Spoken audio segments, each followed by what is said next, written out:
मैं अखिलेश यादव जी के दूत के रूप में आया हूं और इन बच्चों का जब फोन गया है, जब इनका फोन गया मुझे बहुत ही कष्ट हुआ, क्योंकि मैं 4 बेटियों का बाप हूं। मेरा भी एक बेटा है। मैंने गरीबी को देखा है, बदहाली को देखा है, नौकरी कैसे मिलती है, कंपटीशन कैसे फाइट किया जाता है, उन संघर्षों को हम लोगों ने झेला है। और इन्हीं संघर्षों को देख करके मैंने 1992 में संकल्प लिया था कि मैं जान दे दूंगा उस कौम के लिए जिस कौम में चौधरी लौटाराम निषाद का जन्म हुआ है। लेकिन चौधरी लौटाराम निषाद अपने समाज के साथ कलाबाजी दगाबाजी करके, चंदाखोरी करके अपना घर पालने का काम। दुखिया की गति दुखिया जाने की दुखिया की माई, जाके पाँव न फटे बेबाई सो का जाने पीर पर आई। चाणक्य की नीति थी और चाणक्य जी ने कहा था कि राजा और शासक उसी को बनाया जाना चाहिए जो परिवार वाला हो। बिना परिवार वाला अगर राजा बनेगा तो वह जनता के दर्द को नहीं। बीबी और बच्चे रहते तब वो जानते कि परिवार का दर्द क्या होता है, क्या परिवार चलाने में कितने पापड़ बेलने पड़ते हैं। आज मोदी हो, जोगी हो, ये परिवारहीन है, इनके पास परिवार नहीं, इसलिए ये हमारे बेटे और बेटियां आज न्याय की गुहार लगा रहे हैं, धरना कर रहे हैं। और समाजवादी पार्टी जो है इनके साथ जो है पूरी तरह से जो है मुस्तैदी के साथ। मुझे इनके उत्तर प्रदेश बिहार की सरकार, जिसे जंगल राज किए वाली सरकार कहा जाता था, बिहार को भूखों नंगों का प्रदेश किया जाता था। आज तेजस्वी यादव और नीतीश कुमार ने सामाजिक न्याय के महान योद्धा लालू प्रसाद यादव जी के परामर्श पर 1,20,336 बेटे और बेटियों को नियुक्ति पत्र देने का देश में रिकॉर्ड कायम किए। उत्तर प्रदेश की सरकार धार्मिक उन्माद पैदा करने के लिए, धर्म का प्रसार करने के लिए अयोध्या में 22 लाख दिया जलाने का निषाद जी मौजूद है। भावुक हो गए थे ये लोग, क्योंकि ये उस समाज से आते हैं, उस समाज की इन्होंने लड़ाई लड़ी है, ये समझते हैं कि दर्द क्या होता है। इतने लंबे सालों तक जो इनका इतिहास है, जो चीजें हैं, ये लड़ते हैं, इन्होंने दुख दर्द सब कुछ झेला है। भावुक हो जाते हैं ये बोलते बोलते। बातचीत करेंगे, समझेंगे कि जब इनके भतीजे, इनके भतीजों, इनके अपनों पर ये सब कुछ हो रहा है, क्या सोचते हैं, क्या इनके मन में क्या बता है। स्वागत है आपका। धन्यवाद आपके चैनल को। देखिए, कहा जाता है ना कि दुखिया की गति दुखिया जाने की दुखिया की माई, जाके पाँव न फटे बेबाई सो का जाने पीर पर आई। चाणक्य की नीति थी और चाणक्य जी ने कहा था कि राजा और शासक उसी को बनाया जाना चाहिए जो परिवार वाला हो। बिना परिवार वाला अगर राजा बनेगा तो वह जनता के दर्द को नहीं समझेगा। और आज हम लोगों को पूरी तरह एहसास हो रहा है, हमारे ये भाई भतीजे जो हैं, आज जो है कि इनको नियुक्ति पत्र मिलनी चाहिए, जाकर के विद्यालय में जो है देश का भविष्य संवारने का काम करते। और आज जो है कि लखनऊ की इको गार्डन में यह धरना दे रहे हैं नियुक्ति पत्र के लिए।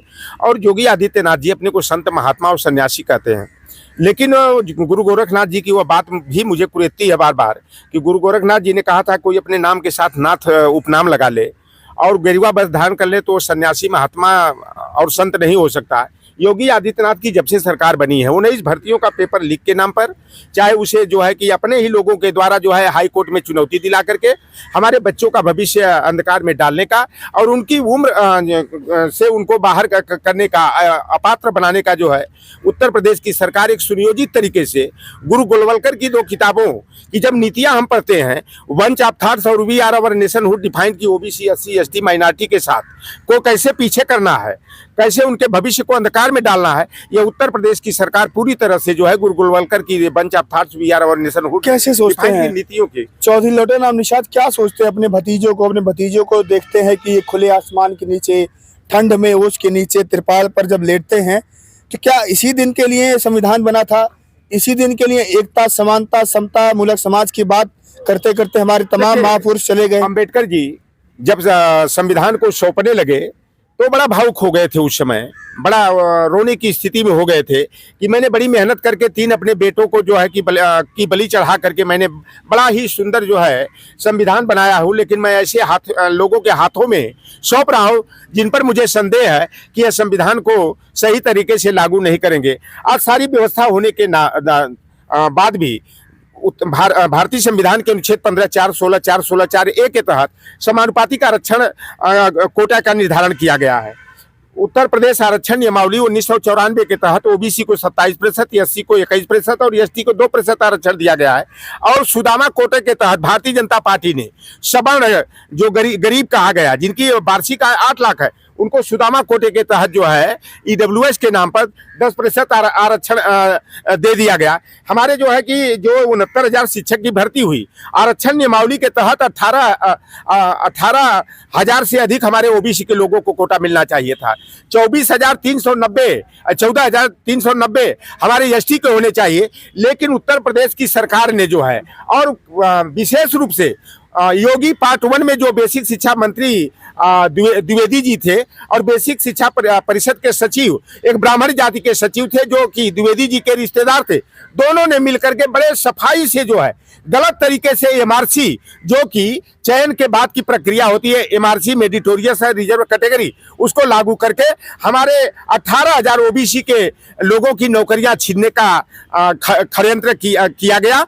और देखिए जो अनरिजर्व कैटेगरी होती है, जिसे ओपन कैटेगरी कहा जाता है, हिंदी में अनारक्षित कोटा कहा जाता है, जो सामान्य के लिए कट ऑफ मार्क्स निर्धारित किए जाते हैं। अगर ओबीसी एससी एसटी का अभ्यर्थी सामान्य के कट ऑफ मार्क्स के बराबर या उससे अधिक पाता है तो उसका जो उसके लिए निर्धारित आरक्षण कोटा है ओबीसी एससी एसटी का, उसमें उनकी काउंटिंग नहीं की जाती है। लेकिन उत्तर प्रदेश की सरकार ने हमारे ओबीसी के बच्चों का भविष्य अंधकार में डालने के लिए इन्हें नौकरी की जगह जो है आज कड़ाके की ठंड में जो है खुले आसमान की तरह सोने को मजबूर किया है। मैंने देखा कि संदीप सिंह के जो बेसिक शिक्षा मंत्री हैं, कहने को लोधी और पिछड़ी जाति के हैं, कल्याण सिंह के पोते हैं, एटा के सांसद राजवीर सिंह लोधी के जो है कि बेटे हमारे रिश्तेदारी के आते हैं।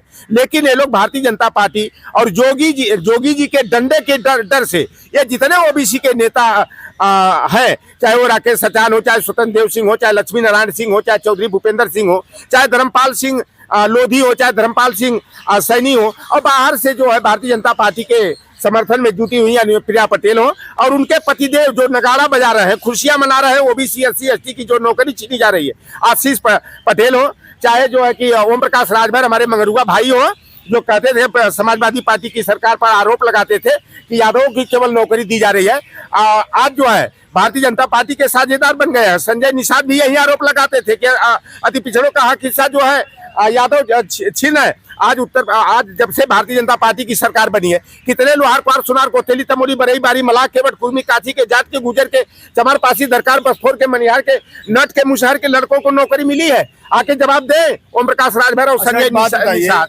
लड़ाई लड़ते लड़ते इतना लंबा समय हो चुका है, अखिलेश जी थोड़ी दूर पे रहते हैं, अखिलेश जी को नहीं आना चाहिए था इन बच्चों से? मैं अखिलेश यादव जी के दूत के रूप में आया हूँ और इन बच्चों का जब फोन गया है, जब इनका फोन गया मुझे बहुत ही कष्ट हुआ, क्योंकि मैं 4 बेटियों का बाप हूँ, मेरा भी एक बेटा है। मैंने गरीबी को देखा है, बदहाली को देखा है, नौकरी कैसे मिलती है, कंपटीशन कैसे फाइट किया जाता है, उन संघर्षों को हम लोगों ने झेला है। और इन्हीं संघर्षों को देख करके मैंने 1992 में संकल्प लिया था कि मैं जान दे दूंगा उस कौम के लिए जिस कौम में चौधरी लौटा राम निषाद का जन्म हुआ है। लेकिन चौधरी लौटा राम निषाद अपने समाज के साथ कलाबाजी दगाबाजी करके चंदाखोरी करके अपना घर पालने का काम नहीं करेगा। आज यादव समाज को आरोपित किया जाता है, कभी जो है 86 में 56 यादव एसडीएम का प्रोपगंडा करके सारी गैर यादव जातियों को जो है कि अपने भारतीय जनता पार्टी अपने खेमे में शामिल कर ली।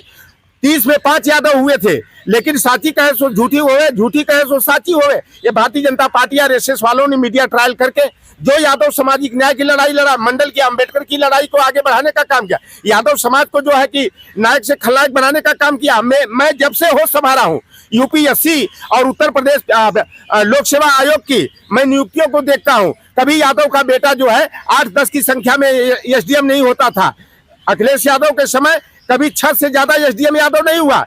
2018 का जो उत्तर प्रदेश लोक सेवा आयोग का विज्ञापन निकला, मेरा सीना गदगद हो गया कि यादव को लांछित किया गया बेवजह। आज 8 या 10 यादव के बेटे जो है कि एसडीएम हुए थे। अब मई महीने में निकला उत्तर प्रदेश लोक सेवा आयोग का परिणाम, आप नहीं देखे कि 27 यादव के बेटे जो है पीसीएस अधिकारी होते हैं, 8 एसडीएम होते हैं, 4 जो है कि डीएसपी होती है, 3 डाइट के प्राचार्य 27 होते हैं। उत्तर प्रदेश संघ लोक सेवा आयोग का परिणाम नहीं देखते हैं कि वहां पर हमारे 34 यादव समाज के बेटे और बेटियां जो है यूपीएससी को क्रैक किया। तो यादवों में प्रतिभा है। मैं तो कहता हूं क्या है, लोहार पार सुनार तेली तमोली राजभर चौहान मलाह केवट बिन दीवर कहार गोड़िया तुहार लोधी किसान सैनी पाल गलेरिया धनगर समाज के लोगों, यादव से ईर्ष्या मत करो मेरे भाइयों, यादव से कंपटीशन करो, यादव से कंधा मिला करके जो है ओबीसी SC ST को धार देने का और सामाजिक न्याय की, मंडलवाद की, अम्बेडकरवाद की, पेरियारवाद की लड़ाई को बढ़ाने का काम करो। मुझे उत्तर प्रदेश, बिहार की सरकार, जिसे जंगल राज की वाली सरकार कहा जाता था, बिहार को भूखों नंगों का प्रदेश किया जाता था, आज तेजस्वी यादव और नीतीश कुमार ने सामाजिक न्याय के महान योद्धा लालू प्रसाद यादव जी के परामर्श पर 1,20,336 बेटे और बेटियों को नियुक्ति पत्र देने का देश में रिकॉर्ड कायम किए। उत्तर प्रदेश की सरकार धार्मिक उन्माद पैदा करने के लिए, धर्म का प्रसार करने के लिए अयोध्या में 22 लाख दिया जलाने का रिकॉर्ड कायम कर रहे हैं। लोक भवन जो अखिलेश यादव ने बनाया है, वहां कैबिनेट की बैठक करने की बजाय अयोध्या में कैबिनेट की बैठक कर रहे हैं। तो यह भारतीय जनता पार्टी की सरकार बिल्कुल निष्ठुरता का परिचय दे रही है। यह संवेदनहीन सरकार है और योगी जी निठल्ले हैं, क्योंकि उनके पास बीबी और बच्चे रहते, तब वो जानते कि परिवार का दर्द क्या होता है, क्या परिवार चलाने में कितने पापड़ बेलने पड़ते हैं। आज मोदी हो, योगी हो, ये परिवारहीन है, इनके पास परिवार नहीं, इसलिए ये हमारे बेटे और बेटियां आज न्याय की गुहार लगा रहे हैं, धरना कर रहे हैं और समाजवादी पार्टी जो है इनके साथ जो है पूरी तरह से जो है मुस्तैदी के साथ इनके सामाजिक न्याय की लड़ाई को, इनके हक हिस्से की लड़ाई को लड़ने के लिए आगे रहेगी। तस्वीरें आपने देखी है, बोलने के लिए मेरे पास कुछ बचा नहीं है। तस्वीरें अगर आपने भी देखी है तो आप लोग इनकी जैसे मदद कर सकते हैं, आप मदद कीजिए। आपके अपने समाज के बच्चे हैं, इनको इनका हक और हिस्सा नहीं मिल रहा है। जो चीज़ें हैं बिल्कुल आईने की तरह साफ है, लेकिन कहीं ना कहीं वो धूल जो है वो कहाँ जमी है, कौन हटाना नहीं चाहता है, बहुत बड़ा सवाल है। तस्वीरें हैं, शाम हो चुकी है, ये लोग ऐसे ही रहेंगे, रात यहीं गुजारेंगे, रात यहीं गुजार रहे हैं, रात इनकी ऐसे ना गुजरे, ये सवाल कहीं ना कहीं आपसे भी पूछा जाएगा। आप भी अपनी जिम्मेदारी निभाइए, हम अपनी जिम्मेदारी निभा रहे हैं। जुड़ जाइए हमारे साथ। नमस्कार।